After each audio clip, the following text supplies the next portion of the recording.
قتل شاہ کہتے تھے حرام بعد قتل شاہ کہتے تھے حرام بعد قتل شاہ کہتے تھے حرام بعد قتل شاہ کہتے تھے حرام بعد قتل شاہ کہتے تھے حرام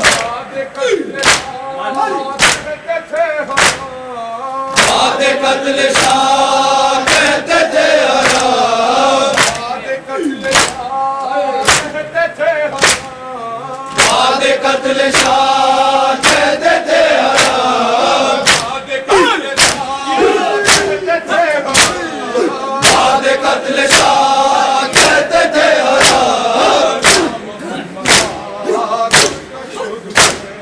یا محمد کشت شد حسین یا محمد کشت شد حسین یا محمد کشت شد حسین یا محمد کشت شد حسین میں جل گیا گھر بھی لٹ گیا خیمہ جل گیا گھر بھی لٹ گیا میں جل گیا گھر بھی لٹ گیا خیمہ جل گیا گھر بھی لٹ گیا میں جل گیا گھر بھی لٹ گیا خیمہ جل گیا گھر بھی لٹ گیا میں جل گیا گھر بھی لٹ گیا خیمہ جل گیا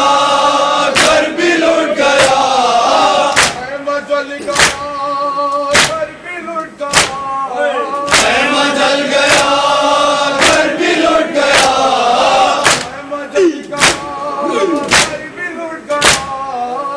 میں جل گیا گھر بھی لٹ گیا خیمہ جل گیا گھر بھی لٹ گیا خیمہ جل گیا گھر بھی لٹ گیا یا محمد